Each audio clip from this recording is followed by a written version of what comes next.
It is 9:02. Good morning, everybody. Thank you for joining us today for the Small Business Boot Camp. I'm Robert Theobald, Small Business Ombudsman and Vice President of Small Business Services at the Arizona Commerce Authority, and your host today. One of the things we like to do when we start the boot camps is we like everybody to post in the chat where you're tuning in from. We like to see where all of our participants are tuning in from. It's always fun to see the different parts of the state and sometimes the country. So please post that up. I know we got some people from Michigan probably on here, but we got Tucson, Yuma, Phoenix, Peoria, Tucson, Surprise, Scottsdale, Albuquerque, all right, Florida, Phoenix,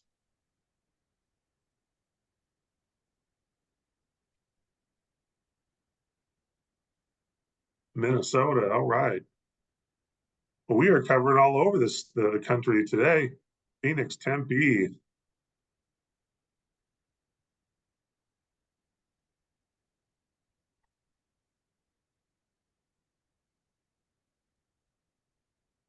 we got the AI bot trying to copy everything. San Luis, Peoria, Green Valley, Phoenix. All right. Well, we're excited to have everybody with us. Again, it's exciting to see people from all over the country joining as well, and we're glad to have you with us today. All right, we got Navajo Nation as well. Excellent. So as we get started, if you're new to the boot camp or haven't been with us before, we cannot do these webinars without all our community partners. Their time, their effort, and their expertise, they give back willingly to help small businesses grow and perform better. And we are grateful for their time and their effort. The small business boot camps are designed to help small businesses prepare, plan, and grow. And it's not only the Tuesday morning 9 a.m. webinars that we do, but we also do some workshops, both virtual and hands-on in person, along with lunch and learns and other programming to help support small businesses throughout the state. One of the great things with the webinars is when we do them virtually, both the Tuesday webinars and some of the virtual workshops, is we record them and we put the recordings in our content library. And we have over 350 recorded webinars and workshops housed in the content library. You can go in, you can see on your screen there's 7 different categories you can utilize to help sort through the large number of webinars, but to find the ones that you need, or you can reach out directly to us and we can help guide you to some of the previous webinars we've done that might help your needs. But the content library is a great resource and there's no cost to access it. You can find it at the bottom of the bootcamp registration page where we show all the upcoming sessions. You scroll down to the bottom and you'll find the content library. ACA also has a number of other programs to help support small businesses. You can find these are on our website at azcommerce.com/programs, or on our homepage, azcommerce.com. You'll find the tab across the top that'll say programs. You can click on that and access all of these programs and a lot more. One of the key programs we like to talk about is the small business checklist. You can scan that QR code to access it. Or you can, again, find it on our website homepage under the programs. But the checklist is a great resource for entrepreneurs that are looking to start a business or expand their business into new areas. And it is an online interactive tool, checklist, resource that helps the small business owners and entrepreneurs understand the commonly requested licensing, registration, and compliance requirements at the local, state, and federal levels. We also do touch into the industry levels, as well as there may be some key requirements for your industry or profession. So there's a ton of information you can find on the checklist. And if you're looking for maybe a shorter, quicker answer, when you go to the checklist homepage, you'll find Sally, our state and local licensing information virtual assistant, and you can do a quick chat with Sally to find some of the simple information, but for all the details and links and a lot more information, you can dive right in that checklist. quick updates you want to share. Coming up on July 9th, which was today at 12 p.m. Plus, again, later this month, there is an SBIR, STTR fast track opportunity webinar that talks from the National Science Foundation. So if you have a tech inspired product or business, that might be something of interest to kind of open office hours that they're going to talk about. So take a look at that. We'll post the link for it in the chat. And then there's also the Arizona Rural Policy Forum is coming up in early August. And then there's also, we have our August small business workshop with the Phoenix Business Journal. And we're going to talk about generative AI and some ways to use these free tools for your business. And that's on August 14th. That's in person only. And registration is required through the Phoenix Business Journal. So our upcoming sessions, we're excited about what we have coming up. We have mastering the message, using the story brand framework for your marketing. And then we have a blueprint for business navigating essential legal documents. We're really excited about that one. It's I think the first one of that type we've done. So we're excited to have that legal piece in our library. And then July 23rd, we've got Empowering Cybersecurity Excellence. And we're going to touch on some cybersecurity with our friends at IBM on that one. So we've got some great sessions lined up, but we want to jump into today's session. And we've got one of our great returning speakers, Donna Hoover Ojeda. She's the founder and CEO of Mighty Underdogs. You can see on her bio there on the screen, she's got tons of experience. She works with Desert Angels as well, University of Arizona. She has clients in Arizona and Michigan, and she's actually up in Michigan right now working with her clients. And so we're excited to have her with us again. So Donna, I'm going to stop sharing and turn the time over to you. And while Donna's pulling up her presentation, we do want to mention that we ask that you use the Q&A button at the bottom of your screen for questions that you may have. And we encourage you to ask those questions. And then we're going to use the chat for any interaction that Donna may have. And we do it this way so that we don't lose your questions in the chat build up. So Donna, it is all yours. Good morning, everybody. Thank you for joining us. And I'm surprised that there's so many on a holiday week and middle of summer. I proposed this to Robert on doing 5 dysfunctions of a team. I use this with my clients quite a bit, and they're usually surprised on how they recognize that they have dysfunctions in their team, but how do you fix them? And recognizing, yeah. I want to mention, Donna mentioned this to me for all those attending, and I was really excited that she could present this. I've read the book and I've been through workshops for this topic, and it's an amazing team building topic. So we're really excited to have Donna present this with us today because it is a great piece. Well, thank you, Robert. I appreciate that. This is like the beginner's version, getting you set up for dysfunctions of a team and how teams work. And then I'm going to talk to Robert about doing the advanced version when we get finished with this. So let's go ahead and get started, and we'll move pretty quickly. I'm okay with questions coming in the middle. Anytime you have a question, and Faith, just go ahead and interrupt. And I'm not watching the questions. I'm not watching the chat. So if there's some that pop up, just go ahead and call them out. Okay. 5 dysfunctions of a team. Effective teams are rare.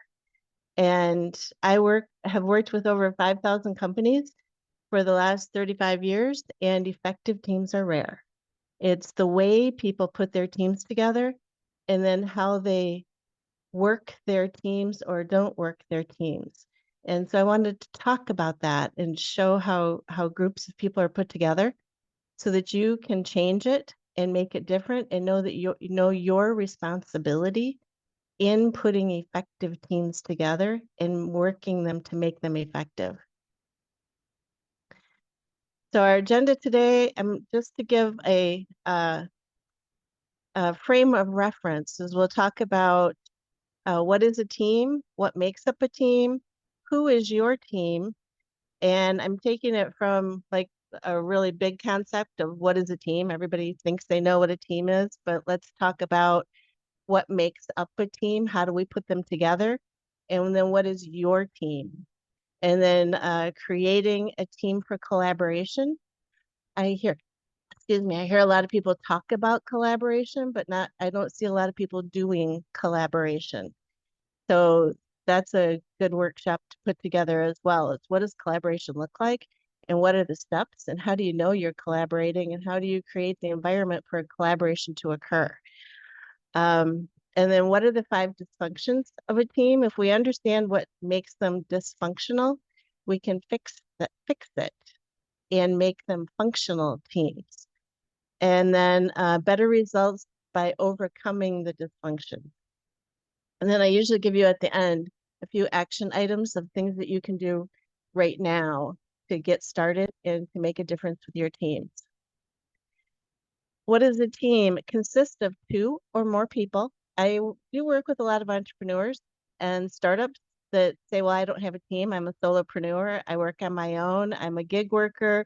I'm a 1099. I'm independent. You're still part of a team. Even if you are independent, you're part of a team. As soon as you have a customer or you have vendors or you have other people that help you with your projects, you are a team. A group is not a team. Many companies put together a group or volunteers does not make a team. Working toward a common goal. Many times I see groups of people coming together, being called a team, and they haven't identified what the common goal is. They say, oh, we all work for the same company. That doesn't mean you have a common goal. I think all of us have heard about hidden agendas, other agendas, alternate agendas, different motivations, different cultures, diversity, that those do not make a common goal. So there's work that needs to be done in making a common goal. You have external teams and you have internal teams. Families are also teams. Partners are teams, children are part of your team, an extended family makes up a team. So you're not just a group of people showing up for a family reunion. You are a team. And what does a team look like? And we have dysfunctional teams, dysfunctional families, companies are families, and there's a lot of roles being played incorrectly and people not knowing their role. So we'll kind of cover all of those aspects. I have a little video that I want to show you because we each play a role in making an effective team member. I did some work with a company, a large institution, asked me if I would help them with team development. And I was in their organization. It was just a Zoom workshop, video. It was about a 4-hour event. And I listened to them talk about teams and their roles in teams. But if the system and structure is not set up to support teams, teams are collaborative. Most systems and structures, particularly in institutions, are not set up for collaboration. And therefore their teams are dysfunctional. People fighting for resources does not make a good team. So I showed this picture because it's you being a good team member is equally as valuable as the team being effective. You're only as effective as your weakest link. So it was a quick video. Plus, I just think this is really interesting.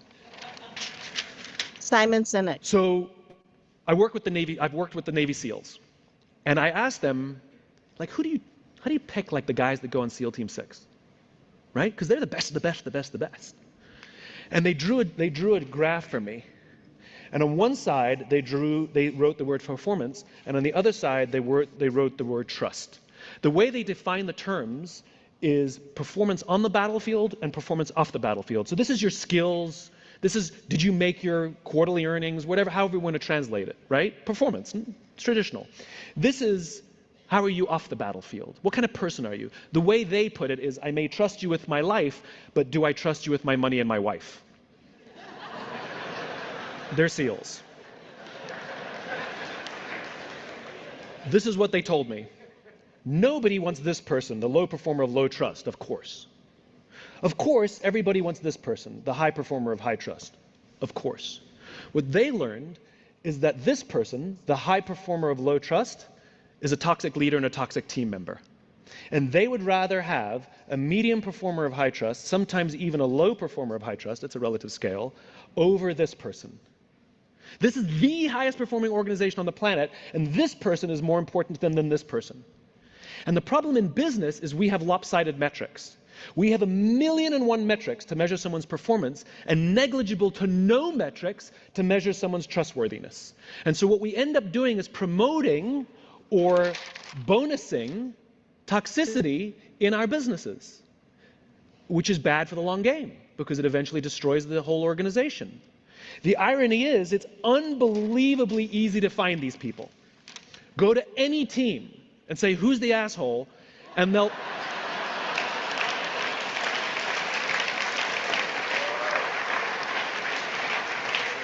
they will all point to the same person. Equally, if you go to any team and say, who do you trust more than anybody else? Who's always got your back? And when the chips are down, they will be there with you. They will also all point to the same person. It's the best gifted natural leader who's creating an environment for everybody else to succeed, and they may not be your most individual highest performer. But Okay.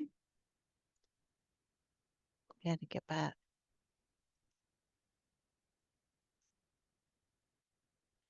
Okay, I just wanted to show that to give you an idea. I think we all understand and enjoy that video as a different perspective than just hearing me talk about it. We've all lived there, we've seen that, and we see it in our companies and our corporations and the customers we work with. We see that. So how do we make it different? Whoops. plus, I just think this is really interesting. There we go. Types of teams, families, customers, community. We see all that video that I just showed shows up in all of these areas. Families. Think about that video. We have that in our families. Customers, community, project work, problems such as task force, types of teams, service, types of teams, volunteers, workers, employees, and leaders and followers are teams. To be a good leader, you've heard this before, you have to be a good follower. To be a good follower, you can be a good leader. Okay, let's look at the dysfunctions, 5 dysfunctions overview, and I'll talk a little bit about each one. Absence of trust. Trust, the reason it's in a triangle is because the foundation of results, which is at the top, is trust. Trust is where we should be spending our time, our energy, and our effort in building trust, building relationships, building connectivity, building the strong foundation for our companies. In the absence of trust, what happens with the absence of trust? And what does trust look like? Absence of trust is not feeling comfortable to tell the truth. Doesn't mean you lie. It means you have omittance of key information because you don't want to disappoint somebody. You don't want to hurt somebody's feelings. You maybe don't understand their culture because they don't act like you or behave like you or have the same values as you. Lack of trust, absence of trust also shows up in people doing too many jobs at one time. What are they really committed to? I ask people, do you trust each other in this group? group, not team, in this group, do you trust each other? And everybody always says, yes, of course we trust each other. We've worked together for 20 years. Right there, I know I have an indicator, 20 years. And yes, we trust each other because we are family. Well, that's another indicator that the trust is usually wanes. What I talk to people about is in that trust, loyalty gets sometimes confused with trust. People think loyalty and trust go together. They do. Loyalty costs something and trust costs something. I have a company I'm working with right now that he's loyal, he's the CEO, he's loyal to his right-hand guy, and the right-hand guy has not grown enough to be with the company or has not kept up with the growth of the company. And he should be trained or replaced. And the loyalty says, oh, but I trust him so much that I can't get rid of him. I can't let him go. Can I move him into another position? The company is growing. And to talk to this person about how he needs to change his performance, improve his performance, get some coaching, get some leadership development. It's just not in his best interest because the job has outgrown the person. If the two gentlemen trusted each other, they could be open and honest and have that discussion, which would increase the performance of the company. But because the loyalty is there, I can't get rid of him. I can't let him go. I don't want to hurt his feelings. I don't want to offend him. So he stays. And now that gentleman has become a liability. How do we work with a liability? It costs you. It costs you. So we talk about trust and what does that mean and what does that cost to have absence of trust. The next one is fear of conflict. Fear of conflict, when you have absence of trust, you don't trust enough to have conflict so that it can be resolved. And the conflict doesn't have to be negative, because I do have many people that, and maybe many people on this call or in this meeting have fear of conflict. Conflict is they want harmony. They don't want to ruffle anyone's feathers. They don't want to hurt anyone's feelings. Don't want to tell people that their performance is lacking. And so we avoid conflict. When I work with companies, I tell them in advance, I am going to play devil's advocate and be the thorn in the side and create conflict. When you're a business owner, you can create positive conflict, and positive conflict is where two great ideas come together, they collide, they kind of blow up a bit, but then the best appears, the best solution appears, the best ideas appear. It's a combination of two right ideas coming together. Again, it's conflict, feels like conflict because the two joints don't exactly fit together perfectly, but growth comes from conflict. As a business owner, you also need to create conflict with your customers because you're the solution to a new idea or a new thought or growth. Growth is painful. People don't like the conflict for growth to occur. But if you're the solution provider, identifying what the benefits are and the values of your product or service, the features, is creating conflict to show that you have the solution. But trusting your customer enough and trusting yourself enough to create that positive conflict so that a better solution can appear, and then commitment comes after that. Because with your commitment, what are you committed to? If you don't go through conflict, again, people want to avoid conflict, absence of trust. They want to avoid conflict and expect commitment to come. What's the commitment to if the conflict hasn't been resolved. So it's allowing having enough trust in yourself, trust in your customer, trust in your team that you're creating to be able to create positive conflict for change. And then people will commit to the change. So through that commitment is getting clarification on what the commitment is that people are willing to do or perform or make happen.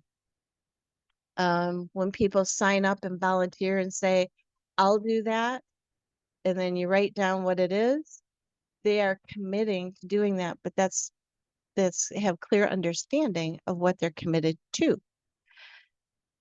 The next piece is avoid accountability. So you have trust first, conflict second, commitment after that.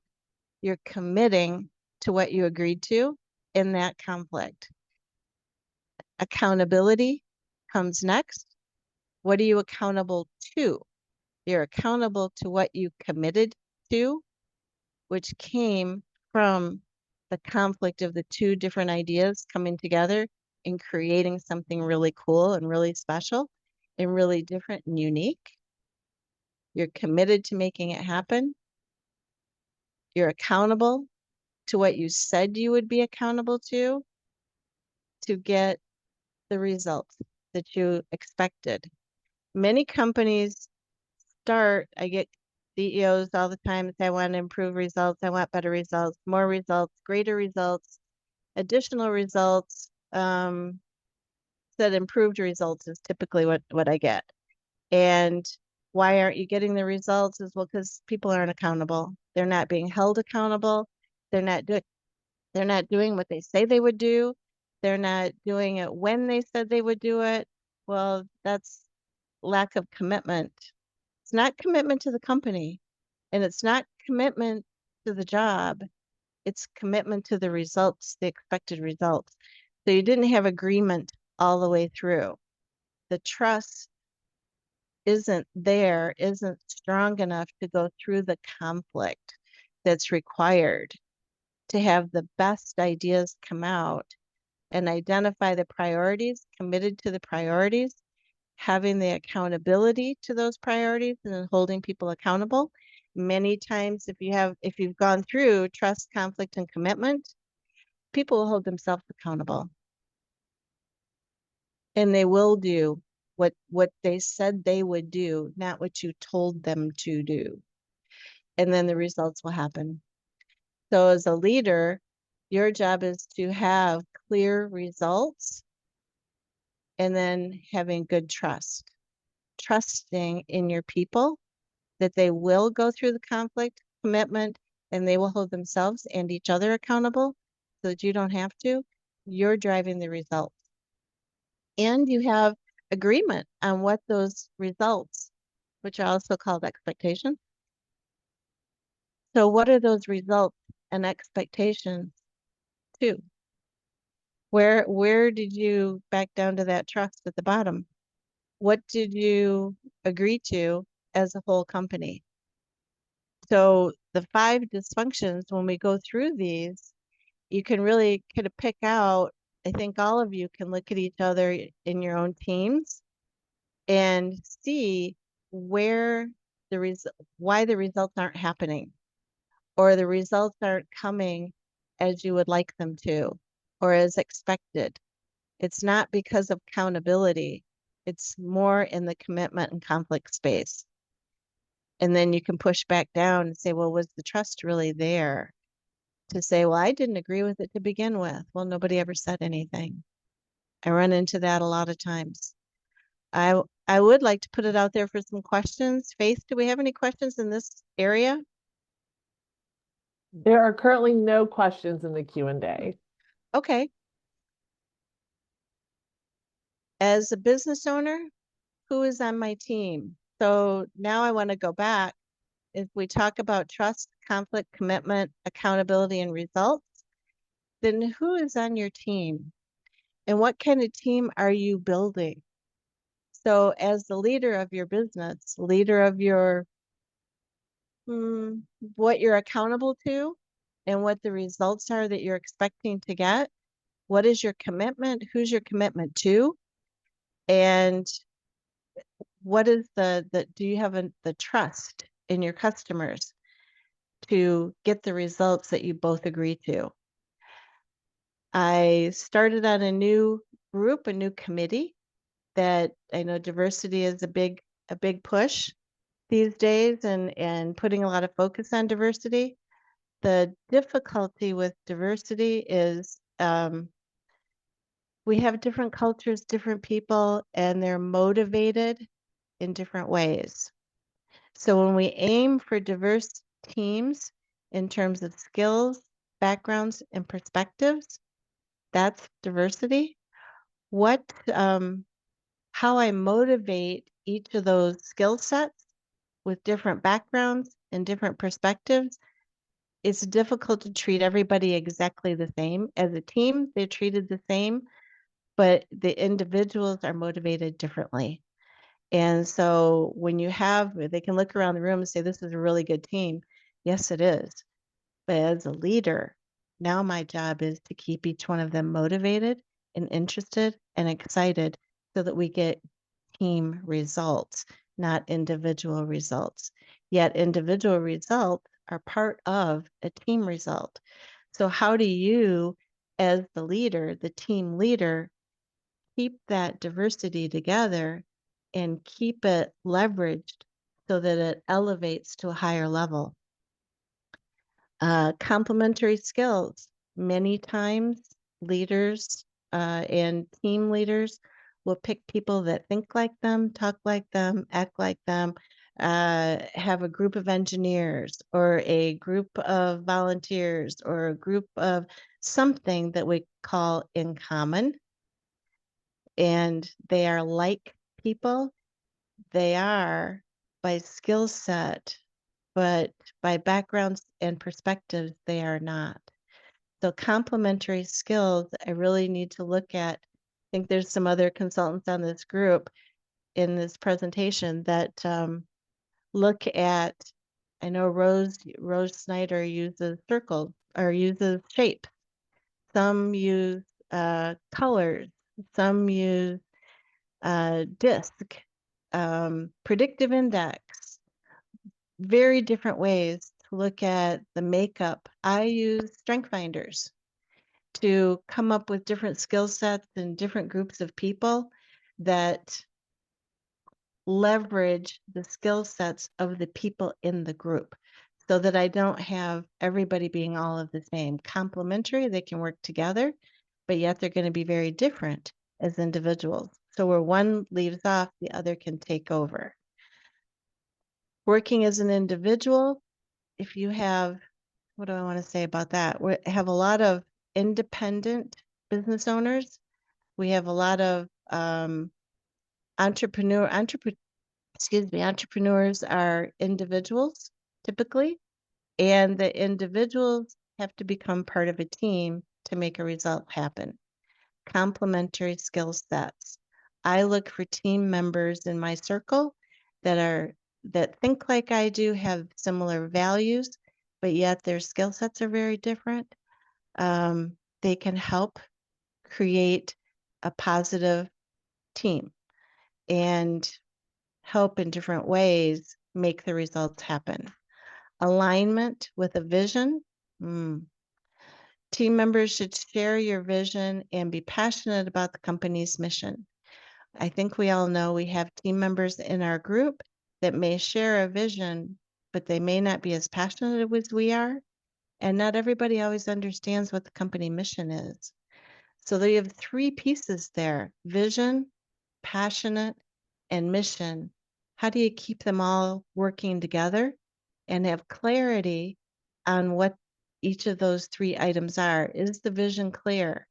And does everyone agree? Are you passionate about that vision? And are you passionate about the mission? Do you agree as a team? That's the cohesiveness piece with the diversity piece, the view of the vision, and diversity may be different. With diversity, the mission may sound and look a little bit different. Skill sets, how we go about achieving those results, can be different. Whether I have an engineer, or I have a designer, or I have an IT person, or I have a communication person, they're all going to look, they have different skill set. They're going to see the vision a little bit different, and they're all come from a diverse background. And then you put flexibility in there. In the early stage, team members may need to wear multiple hats and be flexible in their role. What does that mean? All four of those are building your team. Again, I'm part of a new team, and flexibility sometimes for a team is difficult because everybody has their vision, they have their skill set, and they come from a different background, different region, different industry sector. And we do the storming, norming, forming activity. All teams go through storming, norming, forming. Where are you in that? Where's your team in that?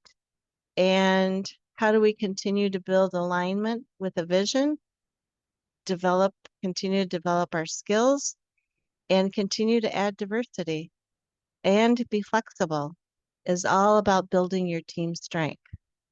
Sporting events, we use sport teams. You look at a baseball team and how they're set up. Not all the players play the same position. We need experts in each of the positions that need to be played. The skills are a little bit different. Their vision of winning, they have to stay on what the vision is, what are they passionate about, and what is the mission. The mission is for each game. The mission is for each series. And getting to the end, win the whole thing is part of their, part of their mission. Flexibility, members change up. How do we incorporate new members, new team members with new backgrounds into an existing team and continue to build that trust? Effective teams, how to overcome those, build trust. How does a team go about building trust? We'll talk about that in the next slide. And engage in constructive conflict. Engage in constructive conflict. How do you help your team address conflict, create conflict, positive conflict, not negative conflict, ensure commitment? How do you ensure commitment? And commitment to what? And what's the reward for that commitment? If we're volunteers, sometimes it's just personal reward. If we're employees, sometimes we want to be paid a lot. Sometimes it's about a title and a position. Accountability, what does accountability look like? Doing what you say you do. And then focus on results. Corporations start from the bottom there and focus on results first and build trust last, if they even get to trust. They just keep changing the team players out. Challenges the results. So how to overcome team dysfunctions.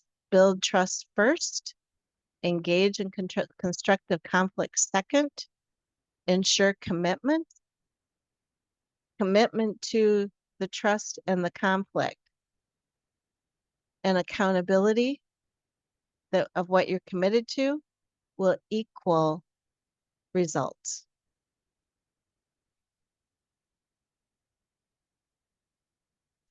Action items, where can you start and what can you do? Identify what trust is for you, because it does mean different things to different people, depending on their position, their mission, what they're passionate about, what their commitment is. Trust means something different to everyone. What is it to you? Review your company values. I've been in, I would say, a couple of situations where I thought our values were the same. We had conflict. I trusted myself and I trusted the team to be able to have positive, constructive conflict, to get great commitment from each of the members, hold each other accountable, but the results came out different. We had a gap in the results. Went back to the company values were different. And I didn't put enough pressure or effort into the trust area to check on the trust. I assumed trust was there when there were some hidden agendas in there.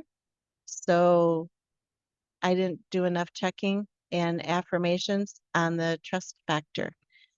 And so the relationship didn't work out. So I suggested from that we watch a video, do this on your own, but you want to learn how to look at trust and assess trust and evaluate trust. Because sometimes what we think is trust, we can have it, but we get blindsided, or we might have a hope and a dream and we trust without actually verifying and confirming that the trust is really there. And you have to do that on a pretty regular basis. Check that trust, check those agendas. So watch a video, The Speed of Trust by Stephen Covey. Speed of Trust by Steve Covey. And he talks about many of the steps. It's a very fast read. It's a simple read. It's one of those, it sounds easy, but it's not simple. So take each of those chapters and practice and verify your trust and building trust. And how do you as the leader build trust? For yourself, list 2 people where you can practice enhancing trust. This can be in your family members. It can be at work. It can be with customers. It can be with vendors, team members that you're working on a common project. Ask them if they feel you are open and honest. Ask them if they feel you are open and honest. And see how they react. Hear what they say, and talk about what that open and honesty looks like, or the lack of being open and honest. Maybe to a degree, how open and honest are you? It's a good practice to start talking about openness and honesty and how you can do that. It is about communication, but you have to hear and listen and willing to be vulnerable, to not get your feelings hurt, or just ask, talk about open and honesty. And how open and honest do you think you are? And share this video with others, share the speed of trust with others. Because there are some uncomfortable things in trust. We think we're trustworthy and we think we trust others. But when you watch Speed of Trust or read the book, it really helps you identify where we could all do some improvement. Because if we improve the trust element, which is the foundation of teams, you will get better results. And the trust also helps with the conflict management and conflict resolution to get greater commitment and accountability so that you have the results that you want. Take the assessment. This is Patrick Lencioni's work. Take the team assessment. I think it's $59 for your team. And then you get the results, and it shows you a lot of what you thought is not valid. It's rare that I get, he does the, what is it, green, yellow, and red categories of, of what's good and what's working is green, what needs some work is yellow, and what is false is red. And many companies, when you look at the website and look at the team assessment for 5 dysfunctions of a team, you'll see dysfunctions in your team. I do it with teams that I work with, have them do the team assessment. We go through the questions, and it's not something like it's not a light switch on and off that we can just fix it. There's practice activities in there, and it all goes back to speed of trust. And there are some exercises that Patrick Lencioni gives you to help improve the trust level and the conflict resolution level so that positive conflict can occur and your team can improve its relationship, improve its foundation to give you better results in your company and for your customers and your employees. Remember, I mentioned earlier at the beginning, you have internal teams and you have external teams. So how are you doing in both of those sides? You may be good internally, but have poor external, or have good external and poor internal. So there's a lot of places to look for how to get better results by improving your team performance. And part of the team performance is how you put your teams together. So understanding yourself and your team members, 6 types of working genius is another assessment that Patrick Lencioni has after you've worked through your team assessment and you look at this, it's an assessment. So you're looking at how your team is performing and how they view each other and the trust level of your group and the results that your group as a team is getting is in there. After that is taking a look at how do I put better teams together? 6 types of working genius. How do I put better teams together? And that is a talent that a leader can learn to have, is how do I put better teams together? It's not always about liking everybody and everybody liking each other. You build and grow and develop good quality teams. And you have a knack. It's like coaches. Coaches put together good teams. And it's identifying what makes a good team for you and how do you build that trust and build positive conflict. And if everyone is moving forward together, then success takes care of itself. And that's through teams. If you think you work alone and you like working alone, nobody works alone. Business is not done as an individual. Business is done in a group, and groups become teams if they're well managed and well led. With that was an overview of 5 dysfunctions of a team. And it's looking at how you put your teams together, how you develop your teams, grow your teams, and you can change out your teams. Again, we talk about sports. You see them changing out teams all the time and how they practice together and what happens when they change team members, the dysfunction that occurs again, and the rebalancing that takes place. So thank you for the opportunity to introduce this topic. As Robert said, he has gone through the program of 5 dysfunctions of a team, Patrick Lencioni's material, teaching it and showing it and practicing it like any good book. Reading it is one thing, practicing it and implementing it is different. So it's difficult. Thank you for the time and hope to be back again with the advanced program.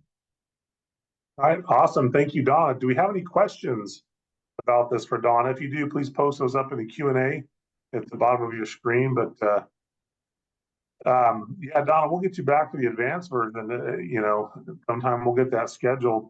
There were some great comments in the chat. I just want to highlight. Rose had shared a link to the table group, which is Patrick Lencioni's website. And there's also, if you don't want to read the whole book, there's also the field guide to overcoming the 5 dysfunctions of a team. I've read the book. I read it many years ago. And then with a former employer in a former role, we actually did the assessments. And my boss got certified to actually teach and train on the program as well. It's a really good team building thing. It's just, it brings up questions and things a lot of times you don't think about, but it's really good. So I'm glad that Donna can do this great overview of it and kind of get us thinking about it and understanding some of the concepts in this ideology. So we do have a question. Let's see what, oh, Andy says, great presentation. Thank you. So appreciate that, Andy.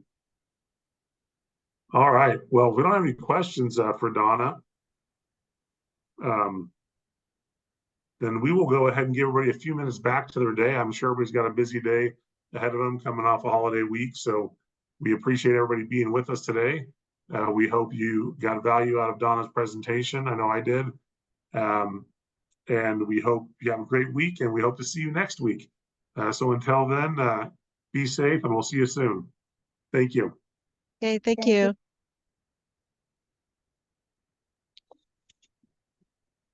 Oh, we do have a question popped in last second from Edsel. Says, how do you identify? Oh, we lost Donna. So Edsel, we'll get back to you on that.